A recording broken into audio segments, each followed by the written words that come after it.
Hare Krishna, Krishna Krishna.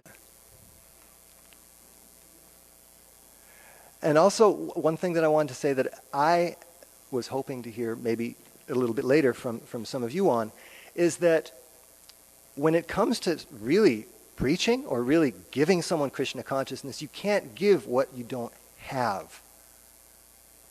And not only that, but I was listening to a lecture by Gopi Pranadhana Prabhu the other day, and he was making the point that we may be dismayed that there's not so much genuine, widespread, vibrant preaching like crazy going on everywhere, but look at what it takes to really spread Krishna consciousness. You have to be completely absorbed in it yourself. You have to be free from issues. Otherwise, you'll think, my God, who am I to say anything? Your own issues will prevent you from even wanting to go out the door.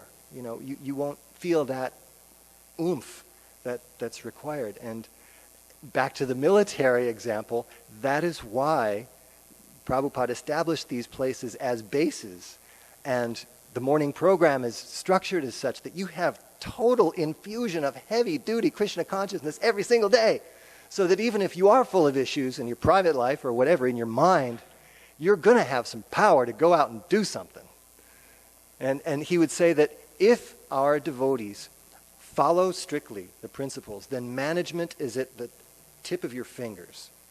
That it's easy to get things done if people are in the same pot together, being cooked up by the process of hearing and chanting. If that's really strong, then you're going to give it out. Like my friend, our mutual friend, because he belongs to everyone, Krishna Kripa Prabhu. He goes everywhere, and he chants, and he dances, and he teaches people Bhagavatam verses. And this is what he does everywhere he goes. And this is his secret. He absorbs himself in Shastra. He absorbs himself in Harinam.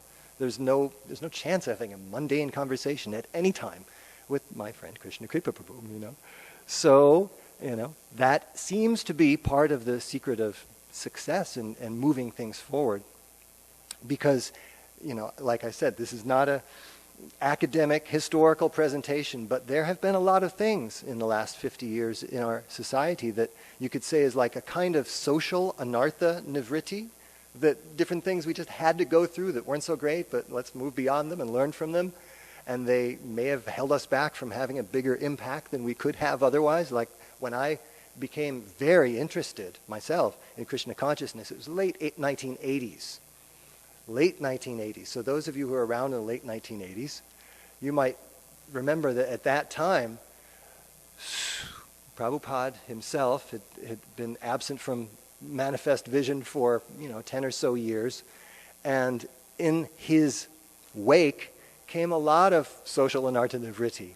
People took on incredible amounts of responsibility and found it very, very difficult to maintain keep it together, And as a result of this, the media, always eager for a sensationalistic, media-friendly line, seized upon a lot of the things, and the press had a field day with a lot of things that were going on in the movement that were, not so nice.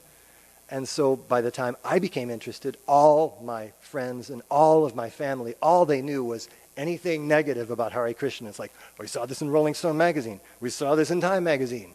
What is it? Dial Om for murder. It's like, oh, well, you've joined this crazy, crazy, dangerous thing. It must be awful. So, it took me 25 years to get her to the point now she has little Gaurnitai deities on top of her television.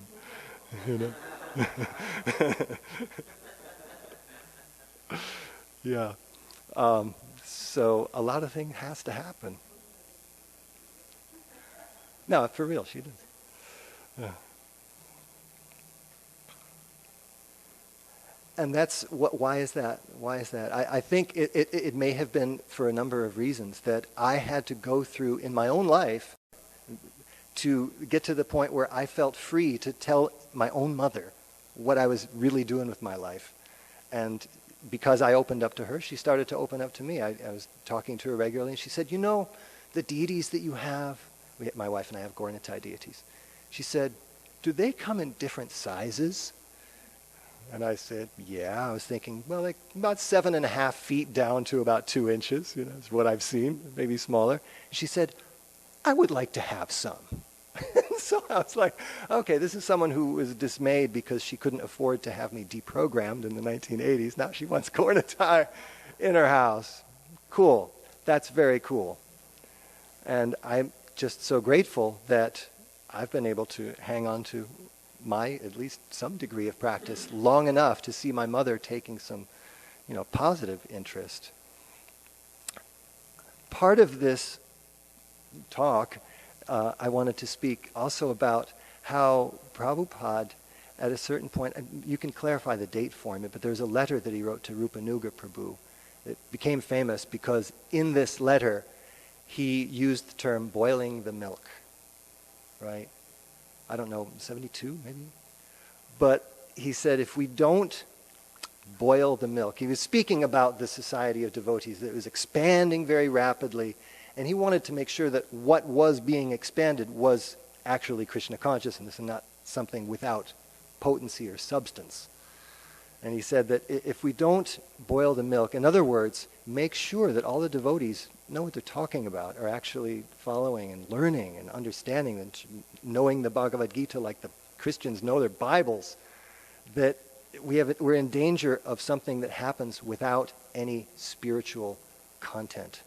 So one of the things that gives me great solace and encouragement is seeing how now education within ISKCON is gradually coming up. And there are opportunities for people who want to learn deeply what the real deal is.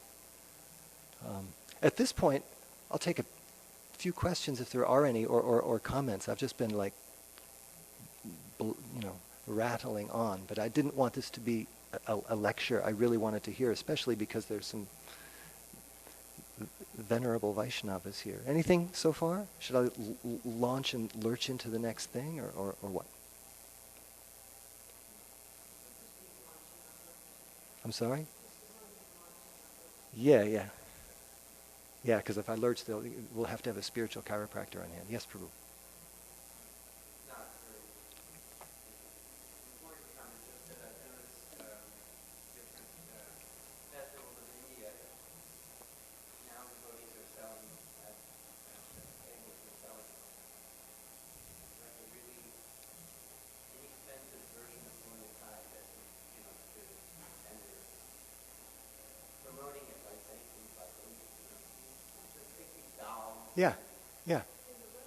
Yeah, Prabhupada himself.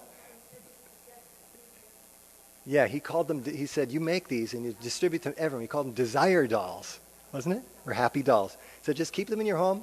You don't have to do anything. Yeah. Yeah. Just by having them. It would be...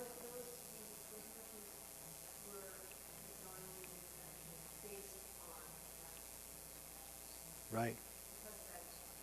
Yeah.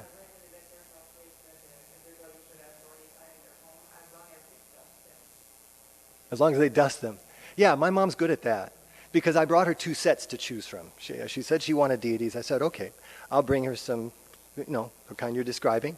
And I'll bring her some, 7-inch brass with changeable dress, because my mom's a very artistic person. I thought she might like the chance to polish them and dress them and decorate them.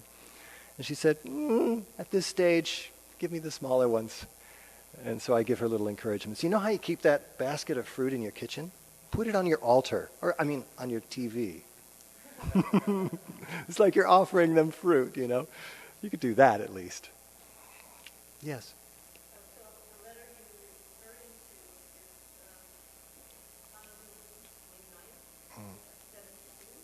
Now I want that we shall concentrate on making our devotees Krishna conscious and ourselves become Krishna conscious, and not be so much concerned with expanding ourselves widely, but without any spiritual content.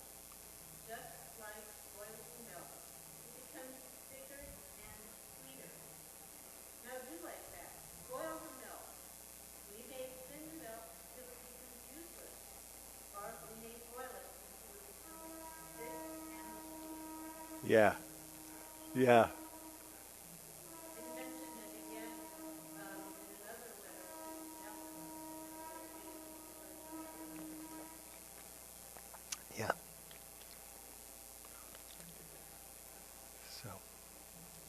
I was speaking to a friend the other day. He's a musician. He plays bass guitar in various kirtan bands. You've probably seen him here. And I was saying, we live in a curious time because I have the incredible good fortune. My wife and I live in Alachua, Florida. And we can, practically any day we like, go down the street and knock on somebody's house. And there's a Prabhupada disciple living there. And we go, a few doors down. Hey, that's another Prabhupada. He's my friend. I can go there and do that. And I thought, well, I was mentioning to my friend Purushartha Prabhu. And I said, in my own lifetime, if I live so long, I will have to live through a time when I won't be able to do that. And what do you have to say about that? Because it seems like a very heavy thing and a very, very sad thing. But he just shrugged it off and he said, that really doesn't matter. He said it really doesn't matter because our line, first of all, if you read the list of parampara in the beginning of the Bhagavad Gita, it's not a line of diksha. It's a line of shiksha. A certain train of thought comes down from here to there, and there might be a little zigzagging going on, and someone picks up this train of thought that was kind of left over here, and, oh, what about this? And they go back. So the same thing is true of our society of devotees, that, there of course is a period of mourning when our preceptor, disappears from our vision, and we think, what can we do? But as Prabhupada would say, he's present in his books, and we can feel that presence when we ourselves act as giving Krishna to the next group of people. And I was thinking, this is in one sense sort of like my concluding thought of preparing for this, is that imagine this. Imagine if each of us, or like just go, there's a letter from Srila Prabhupada, I think it was in like around 1970. He was at that time traveling in Africa, and he had just been to England. And when he was in England, he had some debate with at that time, the president of the Mensa Society. And the Mensa Society is a group of people that have got big IQs, and they are smart. And so Prabhupada met the head of that organization and defeated him, very easily in debate. And he said, speaking of his success, he said, I am just one person, and just see what I have done. And now we are 500. At that time, there may have been 500 initiated disciples. So each of you become just like me, and then just see what can be accomplished. So then I thought, well, what does that mean? What does that mean to become just like Srila Prabhupada? What does it take to be, an empowered spiritual leader? Do you have to be on the topmost level of prema, ecstatic love for Krishna? Do you have to be an Uttama Adhikari? Do you have to be super austere? What are the qualifications for having that strength, the spiritual strength required to get out of your own head, get over your own issues, and actually just give Krishna consciousness to people? Just purely, to have that kind of purity yourself. And the clue to the answer to that question is found if you look at how Prabhupada responds to people who would praise him for his achievements. People would praise him, Swamiji, you have done so much. You've done incredible things. And what is the only thing, what is the one thing that Prabhupada would take credit for? What is the one thing that he would say is to my credit?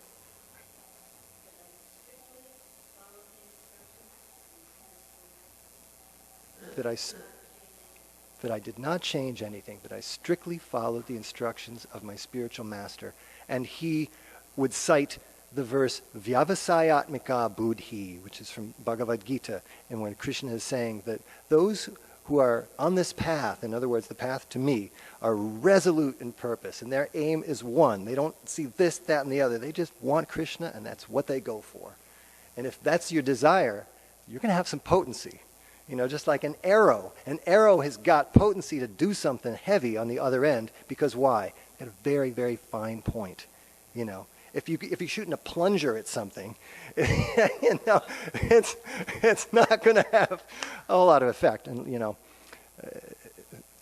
plunger is good for other things, but for us to really carry things forward so that people coming after us will have the same benefit that we've been given. We've just been handed this great gift of here. It's very simple. You chant Hare Krishna. You follow a few principles. You associate with each other. You worship deities. You take prasadam. It's very simple. It's laid right out. Just like any scientific experiment, it's got parameters that if you follow them, successful experiment. If you don't follow them, unsuccessful experiment. And so we can look at our own lives. Well, is it successful? Then maybe I'm doing something wrong. You know, maybe my copper wire is, you know, twisting in the wrong direction or whatever. If you're trying to measure the charge in an electron or something, you know, everything has to be in place for things to be successful. And so if we conduct ourselves like at any moment, my spiritual master says to me sometimes, because I tend to be very flighty, and my body type is vata, which means controlled by wind, which means a little bit airy. He says, for you, the axiom, be here now, is applicable as far as in regards to Krishna consciousness. Just be here now. So if each and every devotee took that kind of advice and actually was fully present, especially at the most crucial part of our practice, which is chanting the Hare Krishna mantra, then who knows what would be the effect of that on our consciousness. And if each devotee became just like Prabhupada, in the sense that Prabhupada felt, and perhaps rightly so, that to really spread the movement of Chaitanya Mahaprabhu, he had to take full responsibility for doing it himself. He came here with practically nothing but some books, and he kept writing to his god brothers. They still had some semblance of organization and manpower and money. No support of any kind. He finally was writing letters of disappointment back to them saying, is Chaitanya Mahaprabhu's mission my personal affair? But he took full responsibility for moving it forward, and because he took full responsibility, people wanted to help him. Like I heard one conversation with Hayagriva Prabhu, that when we first saw Prabhupada, we just wanted to help the old man out. That was his motive. And so many people just saw Prabhupada, how he's doing so many things just by himself. Well, is there anything we can do? As a matter of fact, there are some things you can do. I'm glad you asked. And so just imagine what our society, what the world would be like if each devotee, each person who considered themselves a follower of Prabhupada took that amount of responsibility and thought at every moment, if I am not Krishna conscious, what hope is there for this guy standing next to me or the people I'm going to meet tomorrow? Where are the living examples that Krishna consciousness can even be done at all? You know, and that is, it seems to me, our mission is to really carry that responsibility and make ourselves available, because who knows whose lives we may impact down the road. You have no idea. You have no idea. You may get a letter from somebody, oh, you don't remember me, but I met you in such and such a place, and you said such and such a thing, and you don't remember it at all. I said that? That sounds pretty good. That doesn't sound like me. That sounds pretty Krishna conscious. Yeah, but, right after that is when I, started chanting. That's the real life of Krishna consciousness. And that if that's going on, then we know that Krishna is present, Chaitanya Mahaprabhu is present, Prabhupada is present. There's no loss of any kind if that kind of responsibility and giving is there. We all have this experience. That any moment, right now I've got this microphone, so if I don't say something Krishna consciousness, I'm going to be very sorry, and so will you. So. More discussion. It's for heaven's sake, it's after 1 o'clock. I didn't know I'd be able to speak for even this long. Hare Krishna. Yes.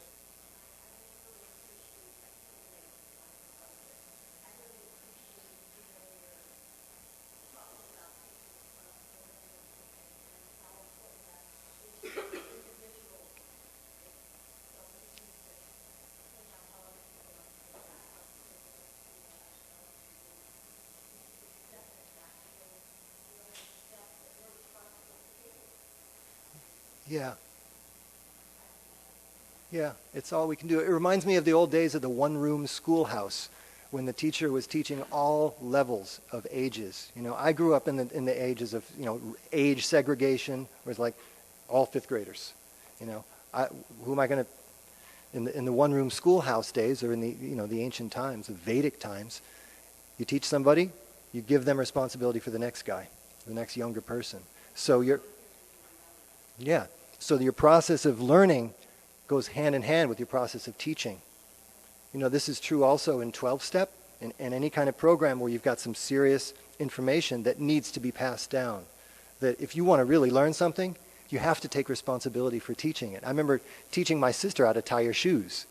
Before I taught my sister how to tie her shoes, I didn't really know how to tie my shoes.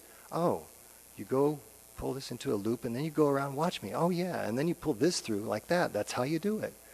So when you have that opportunity and you have that inclination, then I think Krishna gives you the ability to do that. So there's endless opportunity for that. Yes? Probably. I do that every day. Yeah, see?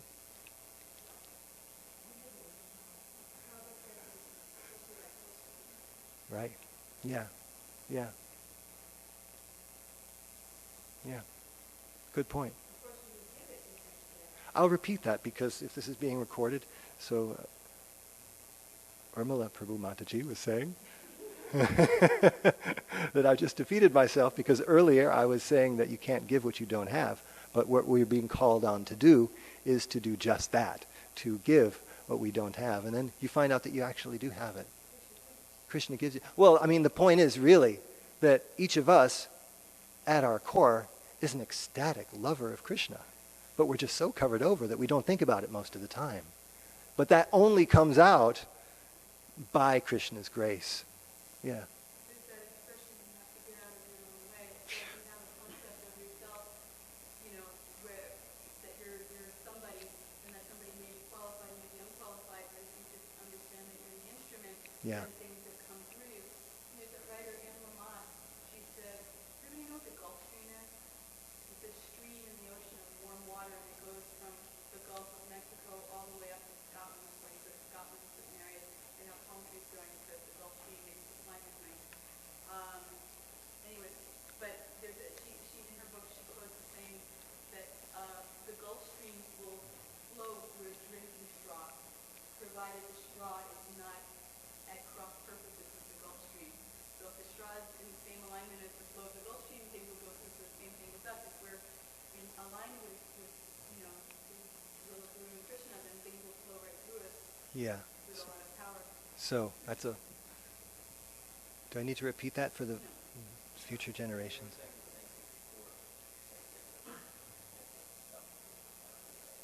Yeah, like Yamniyam Das Brahmachari, if I can quote him. He mentioned something a few years ago that if it wasn't for Malati Prabhu, this whole thing would be a festival of self-imposed limitations rather than a festival of inspiration. Yeah, so we have those self-imposed limitations, undoubtedly. But we have the opportunity to get over them every single day because Maya has her forces, Krishna has his forces, and how can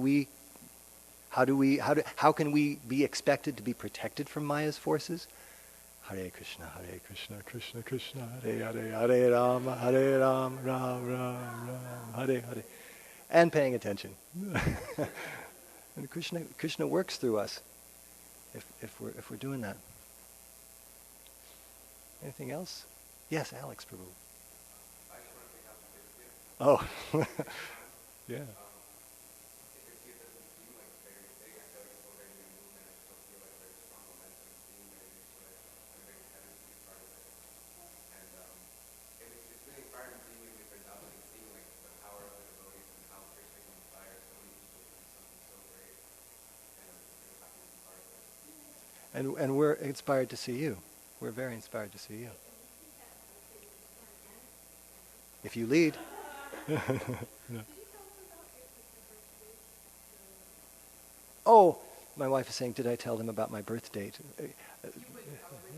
No, I didn't, but since you brought it up.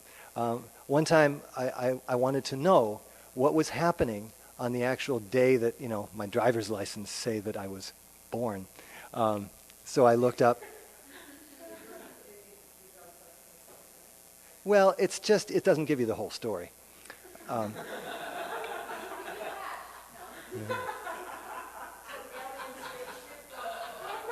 I thought that for most of my youth. But no, if I'm to believe my mother, by the descending process, I looked up my birth date in the Lilamrita to see what was going on in Prabhupada's life at that time. So I found out that on that day, the devotees were having one of the first public kirtans at the United Nations. They were out and they started chanting a kirtan, and then the UN representative said, "We're having a silent peace vigil." So they were just chanting japa. So that's what happened. That was what happening. Hare Krishna.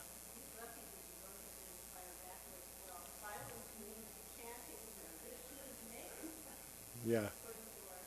Right. I think Prabhupada himself was there. He could have, so many ways, set him straight, but okay, we'll chant japa. Hare Krishna. Dinabandhu Prabhu.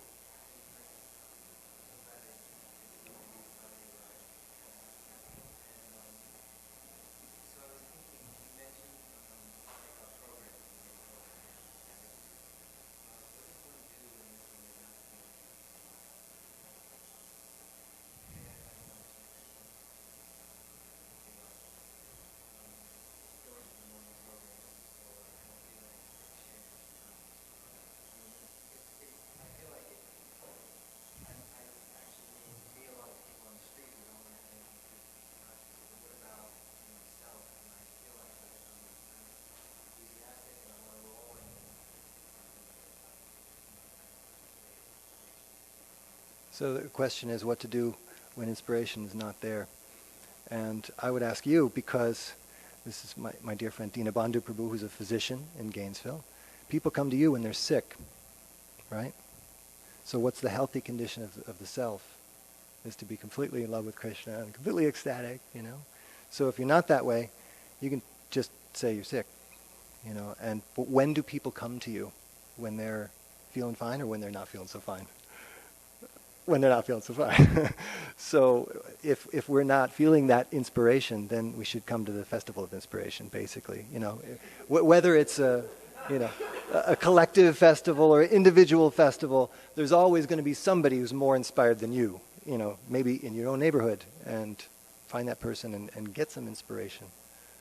And also, we have the chanting of the Hare Krishna mantra, and from what I understand, if one gives full attention to the chanting of the holy names of Krishna, everything is present there. You can change your life just by focusing on your japa. It's portable, it's always effective, but it requires some attention. Like Ravinda Sir Prabhu says, if you actually chant 16 rounds of attentive japa, you'll be exhausted. Because it's a good kind of exhausted. Really. If you get to the end of a good day and you've done a lot that day, it's a good kind of exhausted. One time I asked Tamal Krishna Maharaj, I was, 20. I said, Maharaj, how do you know if you're serving Krishna enough? Really scholarly, very thoughtful question.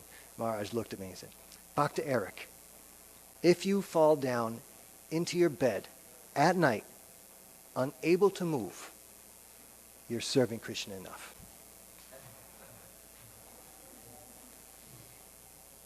That's how you know. Anyway, thank you all very much for coming and for sharing and everything. Srila Prabhupada ki jai.